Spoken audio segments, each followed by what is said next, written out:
I'm Teresa, 58 years old, and I've always tried to be the best mother I could be.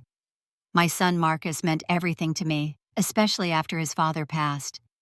We had our special bond through all the struggles, the laughs, the tears, until his 25th birthday, when he looked me straight in the eyes and said the words that shattered my heart. He wanted me to disappear from his life. So I did.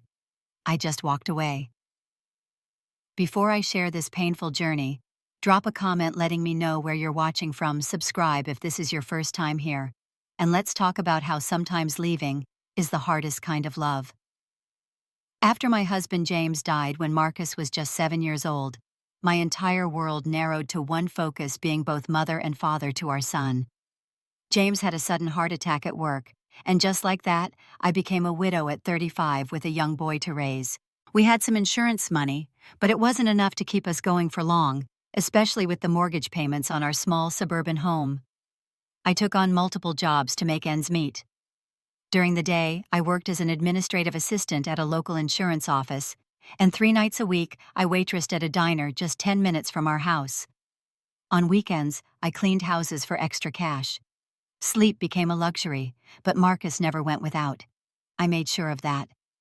Despite the exhaustion, those early years with Marcus were special in their own way. We developed routines and rituals that bonded us tightly. Sunday mornings were sacred, the one day I didn't work. We'd make pancakes together, Marcus standing on a kitchen stool, his small hands clutching the wooden spoon as he stirred the batter. I can still see the look of concentration on his face, the tip of his tongue poking out from between his lips. "Mom, are these pancakes as good as Dad used to make?" He'd ask, sometimes his blue eyes so like his father's, searching my face for answers.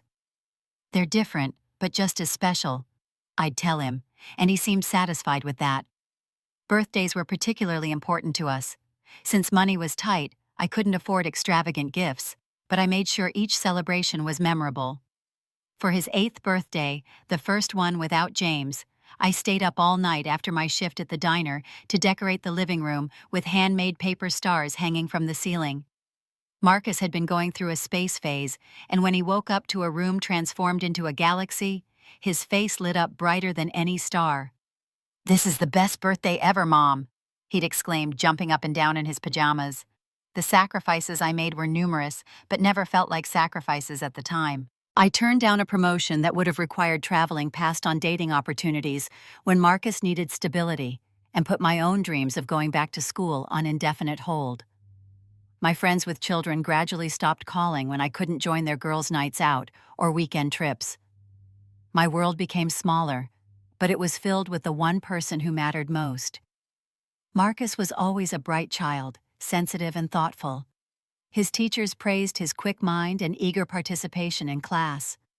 He struggled a bit with math in elementary school, so we'd spend hours at the kitchen table working through problems together, celebrating each small victory with high fives and occasional ice cream rewards.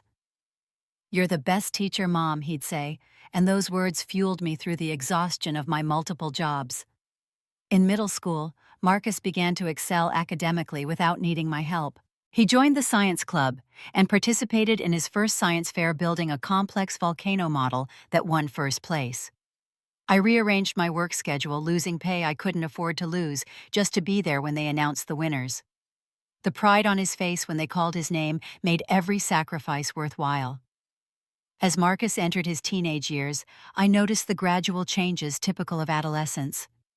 The long conversations we used to have over dinner became shorter, sometimes reduced to one-word answers. He spent more time in his room, door-closed, music playing. But unlike some of his peers, Marcus never went through a truly rebellious phase. He was responsible, getting good grades and coming home at agreed-upon times. We still had our Sunday pancakes, though. Now he was the one who often did most of the cooking, having grown taller than me by 14. And on his birthdays, while he no longer wanted themed decorations, we maintained our tradition of me making his favorite meal, chocolate chip pancakes, for dinner, followed by homemade chocolate cake with vanilla frosting. When college acceptance letters started arriving during his senior year of high school, I held my breath. We'd applied for every scholarship possible, and I'd been putting aside what little I could for his education. When the letter from Westlake University came with a substantial merit scholarship, we both cried with relief and joy. "We did it, Mom," he said, hugging me tightly. "We really did it." The day I dropped him off at college was bittersweet. His dorm room was small but bright, and his roommate seemed nice enough. I helped him unpack, making his bed with the new sheets I'd splurged on, arranging his books on the desk.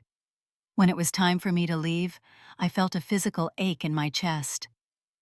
"Call me any time," I told him, trying to keep my voice steady. "Doesn't matter what time it is." "I will, Mom.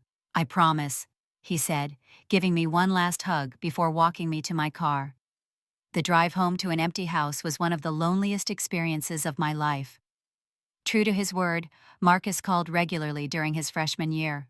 We'd talk about his classes, his new friends, the adjustment to college life. I visited once a month, taking him out to lunch, bringing homemade cookies that he and his friends devoured within hours. I was so proud watching him thrive in this new environment, coming into his own as a young adult. It was during his sophomore year that everything began to change.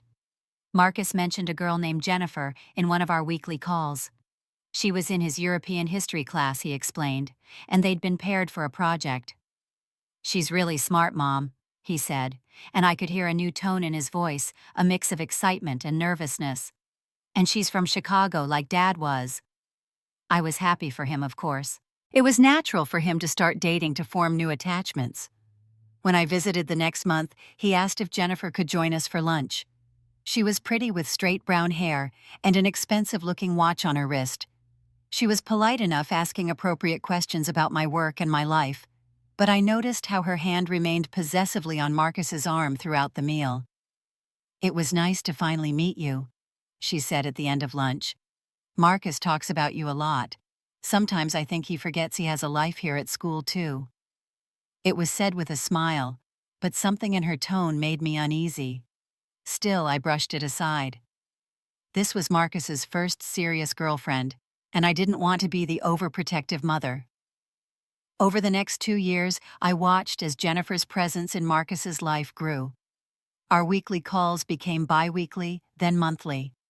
When I'd visit, Jennifer was always there, seemingly unable to give Marcus and me any time alone. She'd interrupt our conversations with questions or observations of her own, redirecting Marcus's attention whenever we began reminiscing about the past. During one visit, I overheard them arguing in his dorm room when I returned early from getting coffee. "Your mom called 3 times this week, Marcus," Jennifer was saying, her voice tense. "Don't you think that's a bit much? You're not a child anymore." "She worries, Jen. She's been on her own with me since I was 7. And now you're 21. She needs to cut the cord." I retreated quietly, pretending I hadn't heard anything when I returned 5 minutes later with the coffees. But the seed of worry had been planted. Marcus graduated with honors, and I sat proudly in the audience, tears streaming down my face as he walked across the stage. Jennifer's parents were there too, a well-dressed couple who nodded politely when introduced, but made little effort at conversation. After the ceremony, Marcus shared his big news. "Mom, Jennifer and I are moving in together," he announced, his arm around her waist. "We found an apartment in Riverview. It's about 2 hours from you." I pasted a smile on my face, congratulating them both, even as I felt another piece of my heart breaking away. My son was moving on with his life as he should. But I couldn't shake the feeling that I was losing him to more than just natural independence. The first few months after Marcus and Jennifer moved to Riverview, I tried to maintain our connection as best I could. We had agreed to weekly Sunday evening phone calls, a comforting continuation of our special day. Those first calls were good, with Marcus excitedly telling me about their new apartment, his job at a marketing firm, and the friends they were making in the city. "You should come visit once we're fully settled, Mom," he said during one of our earlier conversations. "You'd love the park near our place. They have a farmer's market on Saturdays that reminds me of the one we used to go to when I was little." I held on to those invitations, marking my calendar for a visit about 6 weeks after they moved. I brought a small houseplant as a housewarming gift, along with a basket of homemade cookies and practical kitchen items I thought they might need. When Marcus opened the door, his face lit up with genuine pleasure. "Mom, you're here. He embraced me warmly, then took the bags from my hands. Come in, come in. Let me show you around. The apartment was small, but modern, with large windows overlooking a tree-lined street. Jennifer emerged from the bedroom, her greeting noticeably cooler than Marcus's. Teresa, what a surprise, she said, though I'd confirmed the visit with Marcus twice. Not a surprise at all, Marcus corrected her gently. Remember Mom staying the weekend? We talked about it last week. Jennifer's smile didn't reach her eyes. Of course. I must have forgotten with everything going on at work. Let me show you where you can put your things. The guest room, it turned out, was also their home office, with a pull-out sofa that Jennifer made a show of struggling to open. Throughout the weekend, I noticed how she would sigh loudly whenever I spoke for too long or check her watch conspicuously during our conversations. When I offered to cook Sunday breakfast maintaining our pancake tradition, Jennifer announced she was gluten intolerant, something Marcus had never mentioned. We can still make them, Mom, Marcus suggested. Jen can have something else. Don't be silly, Jennifer interjected. We can all have the avocado toast I was planning. No reason for your mother to go to any trouble. And so our tradition faded away, replaced by expensive sourdough bread and meticulously sliced avocados that somehow tasted like defeat.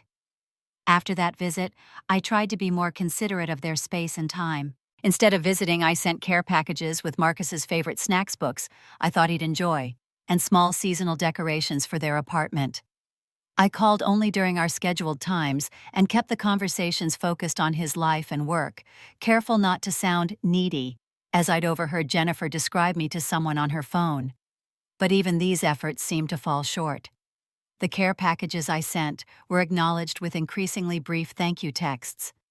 During one call, I heard Jennifer in the background. Another package. What are we supposed to do with all this stuff? My weekly calls became less welcome as well. More than once, Marcus didn't pick up at our agreed time, only to text hours later with excuses about being busy or forgetting.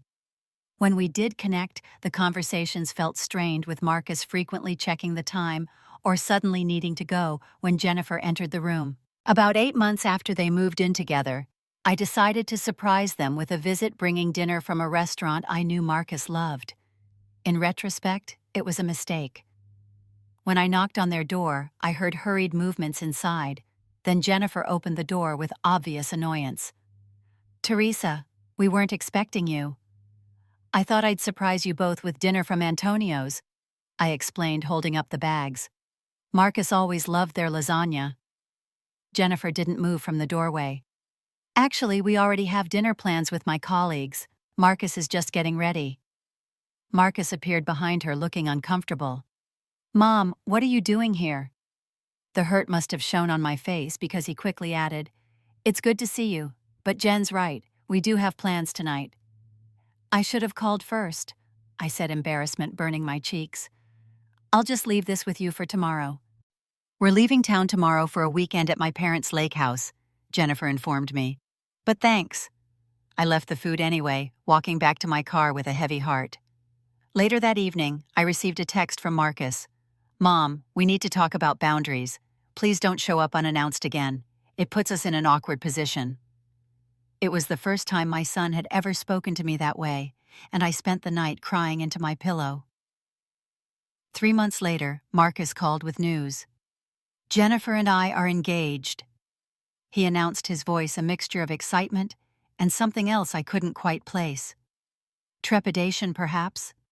I swallowed my concerns and congratulated them both, offering to help with wedding planning in any way they needed. Jennifer got on the phone briefly to thank me, but quickly added, We're keeping it small and simple. My mother has already connected us with her wedding planner. The wedding planning process became another exercise in exclusion. When I suggested a venue near our hometown that had sentimental value, Jennifer dismissed it as too rustic. My offer to help address invitations was declined because Jennifer's mother had already handled it. When I asked about the mother-son dance, a tradition I'd been quietly looking forward to, Marcus informed me they weren't doing those old-fashioned things. I purchased a blue dress for the wedding only to receive a call from Jennifer asking me to reconsider. We're going for a specific aesthetic, she explained. The mothers are wearing champagne or pale gold. I sent you the color palette months ago. I had never received any color palette, but I dutifully exchanged my blue dress for a champagne-colored one that cost nearly a month's worth of groceries. The wedding day itself was beautiful, but heartbreaking. I was seated at the fifth table back far from the main wedding party, while Jennifer's parents occupied prominent positions. During the reception, Marcus danced with Jennifer's mother before he ever approached my table. When he finally did come over, it was with Jennifer, both of them making quick rounds to thank guests. "Everything is lovely," I told them sincerely. "I'm so happy for you both." "Thanks, Mom," Marcus said, already being tugged away by Jennifer toward another group of guests. I left early unnoticed, driving home alone with tears blurring the highway lights. 6 months into their marriage, during one of our increasingly rare phone calls, Marcus shared that Jennifer was pregnant. My heart soared at the news.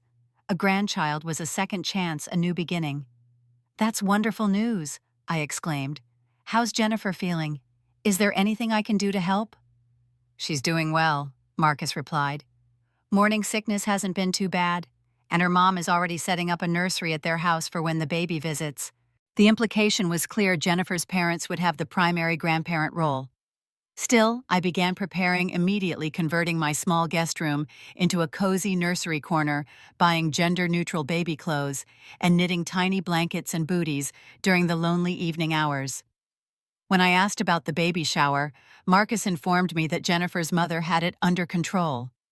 I received an invitation 2 weeks before the event, clearly an afterthought. At the shower, I was introduced repeatedly as Marcus's mother, never by my name, and my gift of handmade baby items was opened last after the expensive stroller and designer baby clothes from Jennifer's family and friends.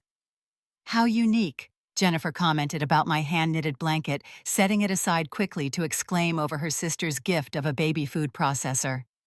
I swallowed my hurt and smiled through the rest of the celebration. When baby Michael was born 3 months later, I wasn't called until hours after the delivery, long after Jennifer's parents had already arrived at the hospital.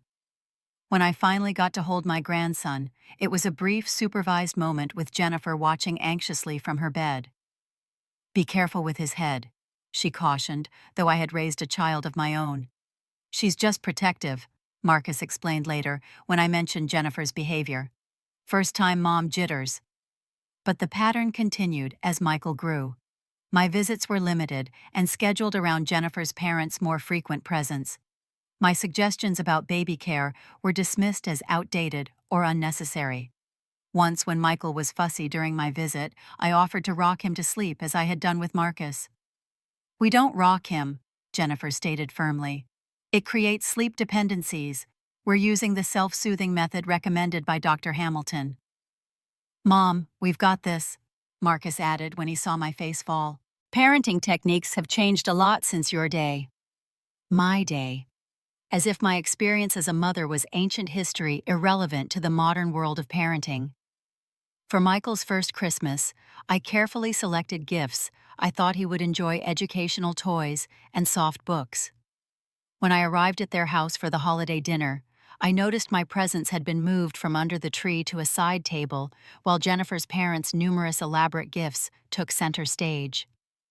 Later, I overheard Jennifer telling her mother, "Teresa's gifts are so inappropriate for his age. That puzzle has small pieces, and he's nowhere near ready for those books." When I tried to defend my choices, explaining that the puzzle was designed for his development in the coming months, Marcus pulled me aside. "Mom, please don't create a scene," he whispered. "Just let it go. Jennifer knows what's best for Michael." I drove home that night with a growing realization I was being systematically pushed out of my son's and grandson's lives, reduced to an occasional visitor rather than family. The son I had raised alone sacrificed everything, for no longer saw me as an important part of his world. And there seemed to be nothing I could do to change it. As Marcus's 25th birthday approached, just 3 months after little Michael's first birthday, I found myself clinging to the hope that this milestone might offer an opportunity to reconnect.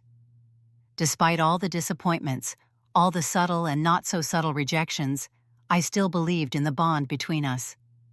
Somewhere beneath the man Jennifer had shaped my son, still existed the boy who once looked at me like I hung the moon. I had been planning his gift for months, something I thought would touch his heart. I discovered a box of old photographs in the attic, pictures of Marcus as a baby and toddler with his father. Many had faded with time or been damaged by moisture, but I found a specialist who restored them digitally.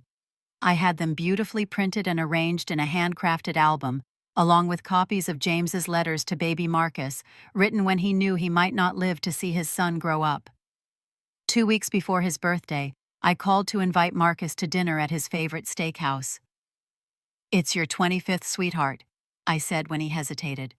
"I'd love to celebrate with you." "Let me check with Jennifer," he replied, a response that had become all too familiar. I heard muffled conversation, then Jennifer's voice came on the line. "Teresa, we actually already have plans for Marcus's birthday. My parents are hosting a dinner at their house, you understand." I swallowed my disappointment. "Of course. Perhaps another day that week?" More muffled conversation, then Marcus was back. "How about lunch on the actual day? I can take a long lunch break from work." It wasn't what I'd hoped for, but it was something. "That would be wonderful. Should I meet you at a restaurant?" "No," he said after another pause, and more whispered consultation with Jennifer. "Come to the house, around 11:30. When I arrived at their home on Marcus's birthday, I was vibrating with nervous energy. I'd dressed carefully in a blue blouse Marcus had once complimented, applied light makeup and styled my hair. The photo album was wrapped in simple silver paper with a blue ribbon nestled in a gift bag, alongside a card in which I'd poured out my heart. Jennifer opened the door, baby Michael on her hip. Her greeting was cool, but not openly hostile. "Marcus will be down in a minute. He's finishing up a work call." She led me to the living room, but didn't offer to let me hold Michael. Instead, she bounced him on her knee while asking perfunctory questions about my drive over. Before I could answer, she stood up. "Michael needs changing. We'll be back." She disappeared upstairs with the baby, leaving me alone in the pristine living room that showed no evidence of my son's personality. No photographs of his childhood, no mementos from our life together. The only family pictures displayed were professional portraits of Jennifer, Marcus, and Michael, along with several framed photos of Jennifer with her parents. Marcus finally came downstairs looking slightly harried. "Sorry about that, Mom. Work is crazy right now." "It's no problem," I assured him. "Happy birthday, sweetheart." I moved to hug him, but he offered an awkward half embrace before gesturing toward the dining room. Jennifer made lunch before she took Michael upstairs. We should eat while it's warm. Lunch was a simple affair, cold sandwiches and a store-bought salad, nothing special to mark the occasion. Jennifer had already fed Michael, Marcus explained, which was why they weren't joining us. The conversation felt stilted, focused primarily on Marcus's work projects and office politics. "How are you doing, Mom?" he asked eventually, as if suddenly remembering basic courtesy. "I'm fine," I replied, not wanting to burden him with my loneliness. "I've been volunteering at the community center twice a week. It keeps me busy." "That's good," he said, checking his watch. "You need to have your own life." Before I could respond, a cry came from upstairs. Marcus looked relieved at the interruption. "I should check on them," he said, pushing back from the table. "I can come too," I offered. "Maybe I could hold Michael for a bit." Marcus hesitated, then nodded. "Sure, come on up." Upstairs, Jennifer was attempting to put a fussy Michael down for his nap. When she saw me enter the nursery behind Marcus, her expression tightened. "He's overtired," she stated flatly. "Too much stimulation today." "I was hoping I could hold him for a little while," I said, keeping my voice gentle. "I've brought Marcus's birthday gift, and I thought we could all look at it together." "This isn't a good time," Jennifer replied. "Michael needs his routine." "It'll just take a few minutes," I persisted, turning to Marcus. "It's something special for all of you." Marcus looked torn, glancing between his wife's rigid face and my hopeful one. "Maybe after Michael's nap," he suggested weakly. "Your mother won't be here after his nap," Jennifer stated. "You have that conference call at 1:30, remember?" It was the first I'd heard of any time constraint. My heart sank as I realized this lunch had been scheduled with a built-in endpoint, a way to limit my presence in their home. "I understand," I said, trying to mask my hurt. "Let's go back downstairs, and I'll give you your gift before I go."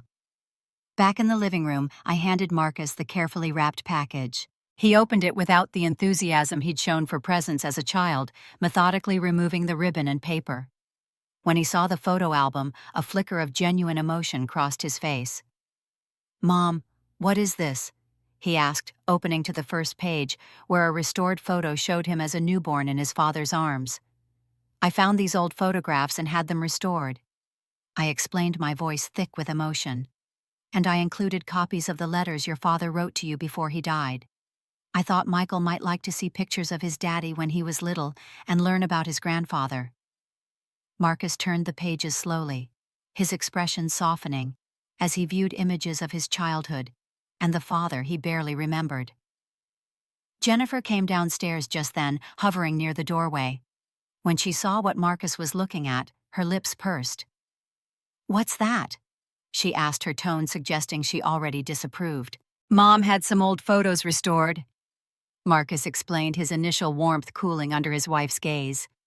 "Of me and Dad." Jennifer moved closer, looking over his shoulder with a critical eye. "These are very old, aren't they? I'm not sure how relevant they are to our lives now. We have so many beautiful recent family photos." "They're our history," I said quietly. "I thought it was important for Michael to know where he comes from, to see his father as a child too." "We're creating our own history," Jennifer replied dismissively. "Forward-looking, not dwelling in the past." I felt the familiar sting of rejection, but for once I couldn't let it pass without comment. "The past is part of who we are. Marcus lost his father so young. These memories are precious." Marcus closed the album, setting it aside. "It's a thoughtful gift, Mom. Thank you." His words were appropriate, but the connection I'd hoped to rekindle through the photographs had been effectively severed by Jennifer's intervention. "I should put this somewhere safe," Marcus said, standing up. "Excuse me a moment." He took the album upstairs, leaving me alone with Jennifer, who made no attempt at conversation. When Marcus returned a few minutes later, the album was nowhere to be seen. Had he tucked it away in a closet where it would remain forgotten? Or had Jennifer instructed him to dispose of it immediately? I would never know. "I should probably get going," I said, recognizing defeat. "You have your call soon." "I'll walk you out," Marcus offered, at least maintaining that basic courtesy.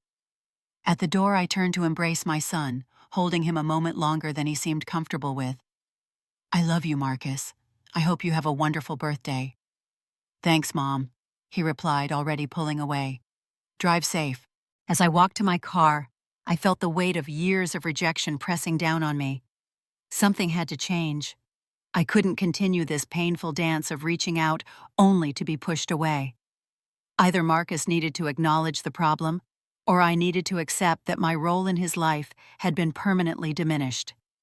Little did I know that the real confrontation, the one that would change everything, was just minutes away. I had barely reached my car when I heard the front door open again. Turning, I saw Marcus walking toward me, a strange expression on his face, a mixture of determination and discomfort. "Mom, can you come back inside for a minute?" he asked. "We need to talk about something." A flutter of hope rose in my chest. Perhaps he'd recognized Jennifer's coldness, her dismissal of the thoughtful gift. Maybe he wanted to apologize to assure me privately that he valued our relationship. "Of course," I said, following him back to the house. Inside, Jennifer was waiting in the living room, standing with her arms crossed. She had positioned herself in the center of the room, a clear power stance.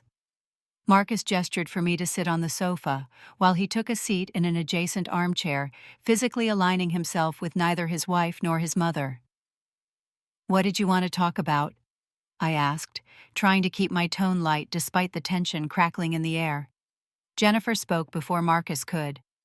"Teresa, we feel we need to address some ongoing issues. Today's incident with the photo album is just the latest example." "Incident?" I repeated, genuinely confused. I gave my son a birthday gift. A gift that deliberately undermines our family narrative, Jennifer said sharply. You're constantly trying to insert yourself and your memories into our lives. It needs to stop. I looked at Marcus, expecting him to defend me, but he was staring at his hands, his shoulders hunched. Marcus, I prompted gently. He cleared his throat, still not meeting my eyes. Mom, we've been wanting to have this conversation for a while. There are some boundaries that need to be established. What boundaries have I crossed? I asked, genuinely bewildered. I call once a week, I visit only when invited. I've respected all your parenting decisions, even when I disagree. Jennifer made a scoffing sound. That's hardly accurate. You call multiple times some weeks. You send packages of things we don't need or want. You constantly offer unsolicited advice about Michael. I'm just trying to be present in my son's and grandson's lives. I defended myself, feeling tears threatening. That's what family does. The problem, Marcus finally looked up, is that you're not respecting our autonomy as a family unit. You still treat me like I'm your little boy who needs your guidance. The words stung like a physical blow. I've never meant to undermine you, Marcus. I'm proud of the man you've become. Actions speak louder than words, Jennifer interjected. Like when you tried to take Michael from me at Christmas, insisting you knew how to calm him better than I did. That's not what happened, I protested, remembering the incident differently. Michael had been fussy, and I'd simply offered to hold him while Jennifer ate her dinner. I was trying to help. You were trying to prove you know better, Jennifer countered. Just like with the baby toys you bought that weren't age-appropriate, or the time you suggested Michael might have an ear infection when he was just teething. I looked at Marcus, desperate for him to see the situation clearly. Sweetheart, I've raised a child. I have experience that might sometimes be helpful. I'm not trying to take over. Marcus sighed heavily. Mom, it's not just about Michael. It's everything. The constant check-ins, the reminiscing about the past, the expectations that we'll maintain traditions that don't fit our lives now. Like the silly pancake thing, Jennifer added with an eye roll, or insisting on making a big deal about every birthday and holiday. I felt each word like a knife to my heart. The pancake breakfast that had sustained our bond through the hardest years after James died, reduced to a silly thing. The celebrations that had given structure and joy to our life together, dismissed as unnecessary fuss. I didn't realize those memories meant so little to you, I said quietly, a tear escaping despite my efforts to remain composed. It's not that they don't mean anything, Marcus said, a flicker of the sun I knew showing through momentarily. It's that we're adults now with our own lives and our own ways of doing things. You need to respect that. I do respect that, I insisted. But respecting your independence doesn't mean I have to be excluded from your lives. Family relationships evolve, they don't just end. No one's saying they should end, Marcus replied, though his tone lacked conviction. Jennifer, however, had clearly reached the end of her patience. What we're saying, Teresa, is that you need to back off. Completely. No more surprise visits, no more excessive gifts, no more undermining our parenting. If you can't respect these boundaries, we'll have to limit your access to Michael. The threat hung in the air between us, stunning in its cruelty. Limit my access to my grandson. My only grandchild. My last connection to the family I'd sacrificed everything to nurture. You would keep Michael from me? I asked, my voice barely above a whisper. Marcus at least had the grace to look uncomfortable. It wouldn't come to that if you could just give us some space, Mom.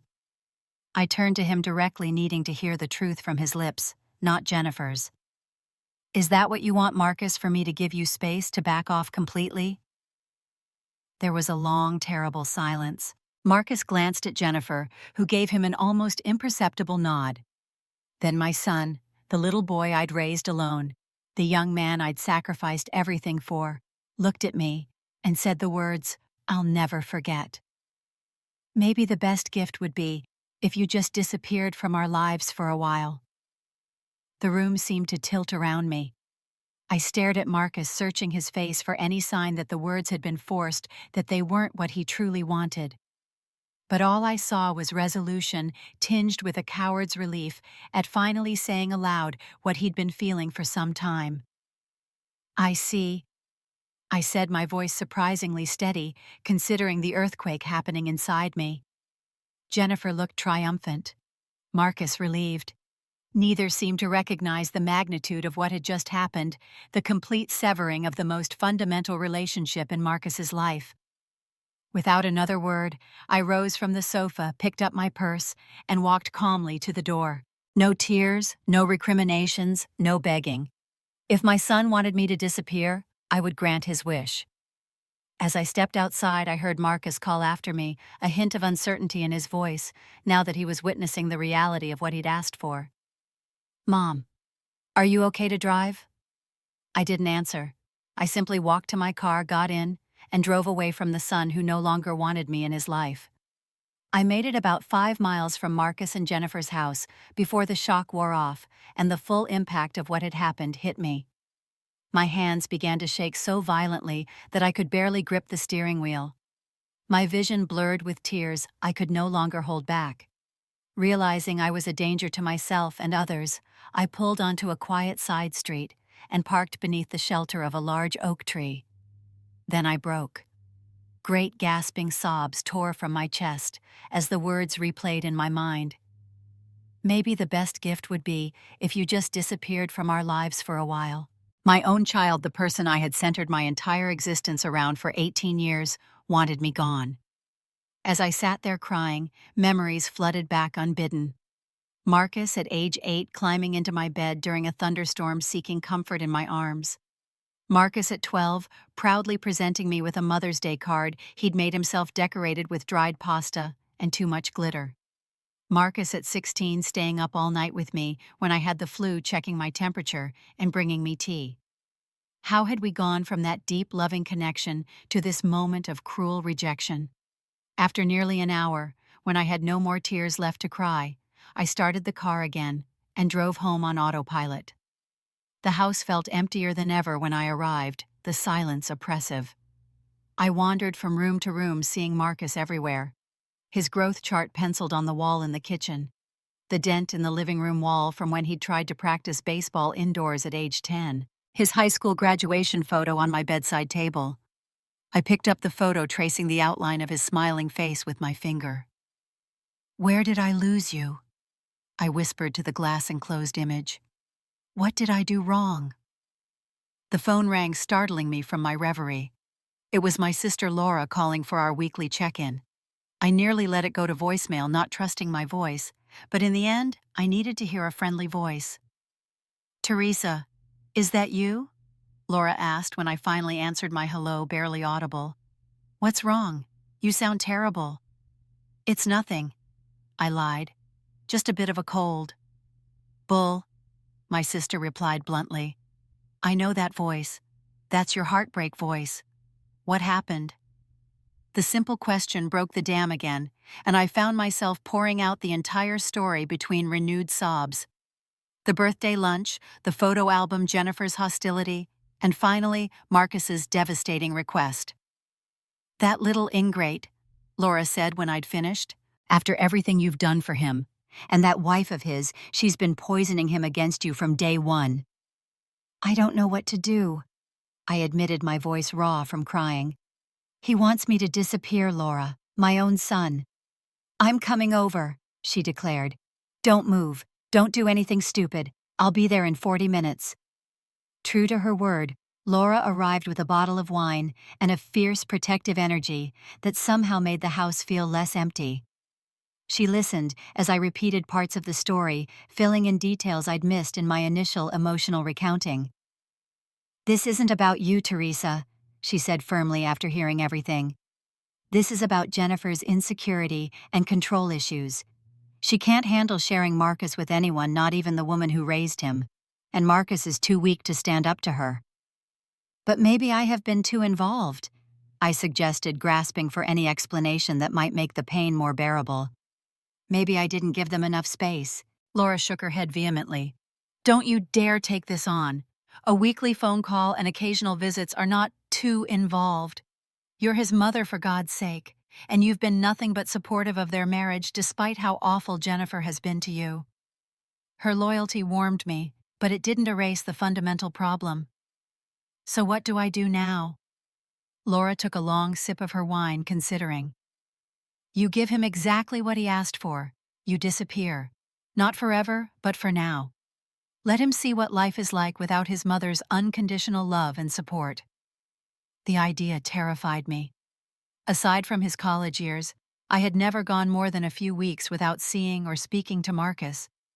Even then, we'd talked regularly by phone. The thought of complete silence between us was almost unbearable. "I don't know if I can do that," I whispered. "You can," Laura insisted. "And you have to. For your own dignity if nothing else, but also because it might be the only way to break Jennifer's hold over him. Let him feel your absence. Let him wonder if he's lost you for good." That night, after Laura left with a promise to check on me the next day, I made a decision. I would honor Marcus's wish. I would disappear from his life not out of spite or manipulation, but because sometimes loving someone means giving them exactly what they ask for, even when it breaks your heart. The week that followed was the darkest of my life, darker even than the weeks after James died. At least then I'd had Marcus to focus on a reason to get out of bed each morning. Now I felt utterly untethered, without purpose or direction. I barely ate, hardly slept, and spent hours staring at the phone, willing it to ring with Marcus, calling to apologize, to say he'd made a terrible mistake. It never rang. Laura came by daily, sometimes bringing food I couldn't eat, other times simply sitting with me in silence. After a week of watching me fade, she'd had enough.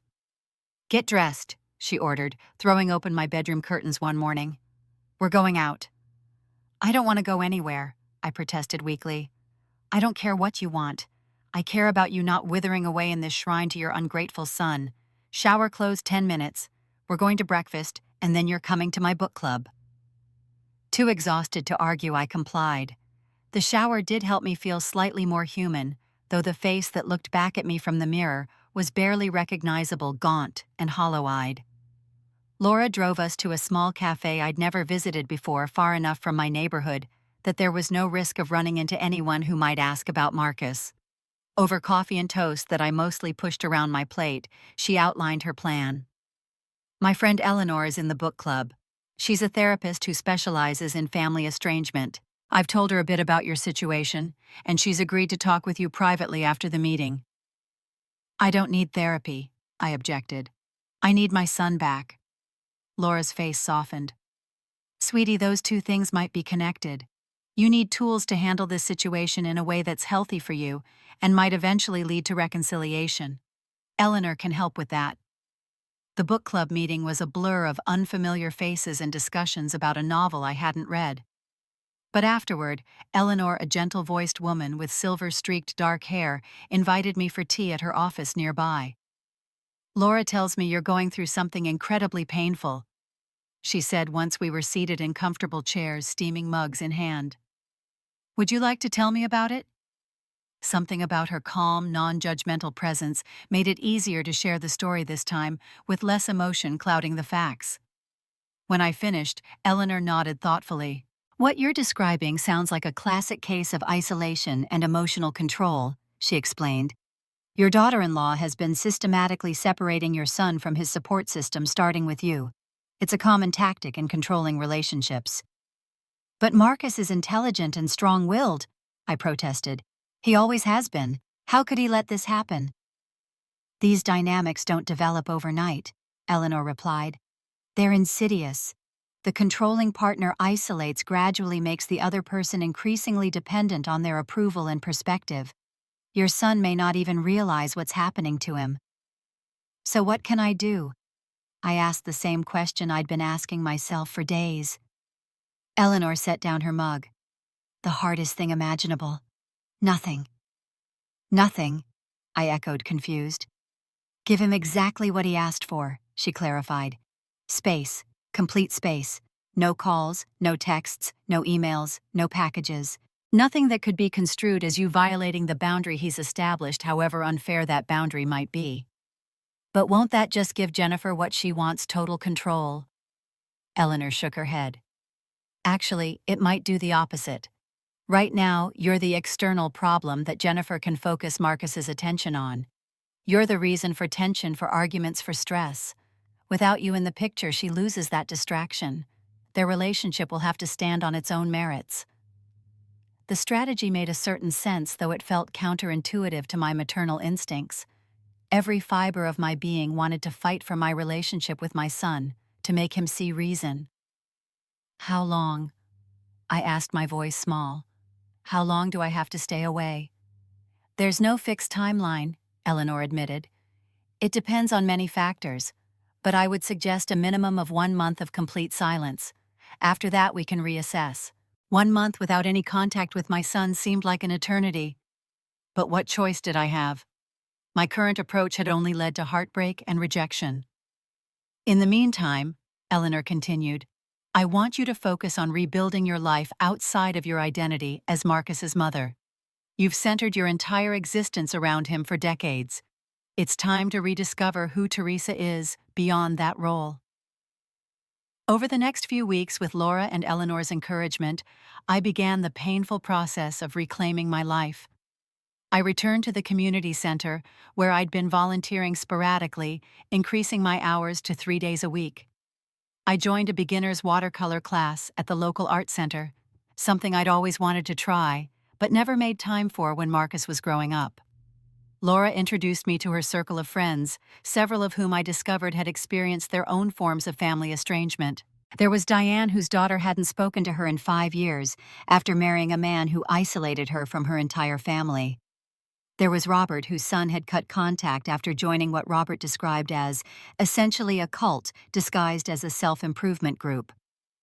Their stories didn't make my pain any less acute, but they made me feel less alone, less freakish in my abandonment. We formed an informal support group, meeting for coffee or walks in the park, sharing our grief, but also our small victories in building lives beyond our broken family relationships.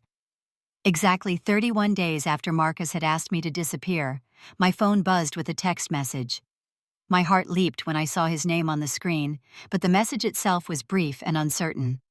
Mom, are you okay? I stared at those 3 words for a long time, consulting with both Laura and Eleanor before crafting my response. Finally, I typed, I'm respecting your wishes for space. I'm here when you're ready. Then silence again. 2 more weeks passed without a reply, and I began to fear that my measured response had closed the door permanently. But I stuck to the plan, continuing to build my new life day by day. I took a weekend trip to a nearby lake, my first solo vacation ever. I rearranged my living room, removing some of the photos of Marcus that had dominated the space and replacing them with my own watercolor attempts and plants from the farmer's market. It wasn't that I was erasing him from my life, I explained to Eleanor during one of our regular sessions. I was simply making room for other aspects of myself to exist alongside my identity as his mother. 3 months after that fateful birthday lunch, I was sitting on the beach during another weekend getaway when my phone rang. Marcus's name appeared on the screen, and my hand trembled as I answered. Mom? His voice sounded different, smaller somehow, with none of the coldness of our last conversation. Hello, Marcus, I replied, keeping my tone neutral despite the thundering of my heart. Can we talk? He asked. I mean in person, when you're back in town. I'll be home tomorrow, I told him. We could meet somewhere on Monday if you like. Monday works, he said quickly, as if afraid I might change my mind. There's a coffee shop called Bluebird on Maple Street. Would noon work for you? Yes, that would be fine. There was a pause, and I could hear him taking a deep breath. Mom, thank you for agreeing to meet. Of course, I said, simply, not willing to make this too easy for him. I'll see you Monday. I spent the rest of my weekend both anticipating and dreading our meeting. What did he want? Was this Jennifer's idea, some new manipulation, or had something genuinely changed? When Monday arrived, I dressed carefully in an outfit that made me feel confident, a far cry from the broken woman who had driven away from his house 3 months earlier. I arrived at the Bluebird Cafe 10 minutes early and chose a table near the back where we could talk privately. Marcus arrived precisely at noon, looking different than I remembered, thinner, with shadows under his eyes that hadn't been there before. When he spotted me, his face lit up with what looked like genuine relief. "Mom," he said, approaching the table. "You're here." "I said I would be," I replied, not rising to embrace him, as I would have once done automatically. He sat down across from me, fidgeting with a napkin. "You look good," he offered. "Different somehow." "I am different," I acknowledged. "A lot has changed in 3 months." He winced slightly at the reference to time to our separation. "Mom, I need to say something and I'm asking you to just listen first. Okay?" I nodded, steeling myself for whatever might come. Marcus took a deep breath. "I am so sorry for what I said to you. For how I treated you." "There's no excuse, but I want to try to explain what happened." He paused, collecting his thoughts. "Jennifer has been controlling. I didn't see it clearly until you were gone.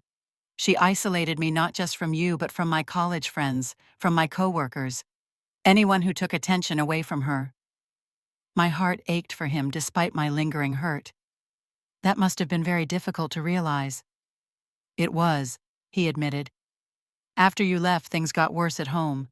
Jennifer became more demanding, more critical. Nothing I did was right. And without you as the external problem to focus on, she started finding fault with everything else: my job, how I parented Michael, even how I loaded the dishwasher." "I'm sorry you went through that," I said sincerely. "No one deserves to be treated that way." Marcus's eyes filled with tears. "The worst part was, she threatened to take Michael away if I contacted you. She said she'd move back to her parents' house and fight for full custody. I was scared to lose my son, so I stayed silent." The revelation stunned me. "She used your child as leverage." He nodded miserably. "But 2 weeks ago, I realized I couldn't live like that anymore. Not for me, and not as an example for Michael. I packed some things while Jennifer was at her mom's with Michael, and I moved in with my friend Alex temporarily." "Oh, Marcus." I breathed, understanding now, the change in him, the shadows under his eyes. "I've been talking to a lawyer about custody arrangements," he continued, "and I've started seeing a counselor to understand how I let things get so bad, how I could have treated you so terribly after everything you've done for me." "We all make mistakes," I said softly. Marcus reached across the table, tentatively taking my hand. "But this wasn't just a mistake, Mom. I threw away the most important relationship in my life because I was too weak to stand up to Jennifer. I let her isolate me from the one person who has always been there for me, who sacrificed everything for me." Tears were flowing freely down his cheeks now. "Can you ever forgive me?" I felt my own eyes well up. "I already have," I told him truthfully. "I love you, Marcus. That never stopped, not for 1 second." "I don't deserve your forgiveness," he said, squeezing my hand. "But I want to earn back your trust. I want to rebuild our relationship if you'll let me." "I'd like that too," I replied. "But things will need to be different. I've changed during these months apart. I'm not just your mother anymore. I'm my own person with my own life." "I can see that," he said, glancing at the watercolor class brochure peeking out of my purse. "And I want to know this new version of you. I want Michael to know his grandmother, the real you, not the distorted version Jennifer created." We talked for over 2 hours that day, beginning the long, careful process of reconciliation. Marcus shared more details about his separation from Jennifer, the legal consultations about shared custody, his growing realization of how controlling she had been. I told him about my new activities, my support group, my weekend trips to places I'd always wanted to visit. "Can I see Michael?" I asked, eventually, the question I'd been holding back. Marcus's face clouded. "Jennifer is making it difficult right now. She's using visitation as a weapon. But my lawyer thinks we can establish a formal agreement soon that includes grandparent time. In the meantime, would you like to see recent pictures?" He showed me photos of my grandson, now 15 months old, and walking, his face so much like Marcus's at that age that it made my heart clench. "He's beautiful," I said, "and he looks happy." "He is," Marcus assured me. "He's resilient, and he'll be even happier once he has his grandmother back in his life." When we finally parted that day, Marcus hugged me tightly the way he used to before Jennifer came into our lives. "I love you, Mom," he whispered. "I'm so sorry I forgot that for a while." "I love you too," I told him. "Always have, always will." The road back to a healthy relationship wasn't smooth or quick. Jennifer initially fought every attempt at reasonable custody arrangements, using her parents' money to hire aggressive lawyers. She blocked my first attempts to see Michael, claiming I was a negative influence. But Marcus had found his strength again. He stood firm in mediation, insisting that his son deserved a relationship with his grandmother. Eventually, a formal agreement was reached, one that included specified grandparent visitation time. The first day I got to spend with Michael after our months of separation was nothing short of magical. At 16 months, he didn't remember me, of course, but he was a curious, friendly toddler who quickly warmed up to the new person in his life. By the end of our visit, he was sitting in my lap turning the pages of a picture book as I read to him, just as I had done with his father decades before. 1 year after Marcus's fateful birthday request, our lives had transformed in ways I never could have imagined. Marcus was co-parenting successfully with Jennifer, who had begun her own therapy and was slowly learning to loosen her controlling grip. I had my regular days with Michael, precious time to build our relationship without interference. But perhaps the most surprising change was in me. I had continued with my volunteer work, my art classes, my weekend explorations. I had made new friends, and even begun a tentative romance with a kind widower I met through my community service. I was no longer defined solely by my role as Marcus's mother, though that remained an important, cherished part of my identity. "You were right," I told Eleanor during one of our less frequent but still valuable sessions. Giving Marcus the space he asked for, however painful it was, ultimately helped both of us. He needed to see what life was like without me in order to appreciate our relationship. And I needed to discover who I was beyond being his mother. "And who is that?" Eleanor asked with a smile. "Who is Teresa now?" I considered the question carefully. I'm a mother and a grandmother who loves her family deeply. But I'm also an artist, a friend, a volunteer, a woman who's finally learning to live for herself as well as for others. I'm someone who understands that true love requires healthy boundaries and mutual respect. "That sounds like a woman who didn't disappear at all," Eleanor observed, "but rather one who finally fully appeared." And she was right. When Marcus asked me to disappear from his life, I had walked away with a broken heart. But in that painful absence, both of us had found our way back to ourselves and eventually back to each other. Sometimes the greatest gift we can give those we love and ourselves is the space to discover what truly matters. Have you ever had to walk away from someone you love, knowing it was the right thing to do, even when it broke your heart? Share your story in the comments below. And if this resonated with you, please like and subscribe for more real-life experiences. Remember, sometimes when we're asked to disappear, it's actually an invitation to reappear as our truest selves. Thank you for listening, and may you find the courage to honor both yourself and your relationships, even in the most difficult moments.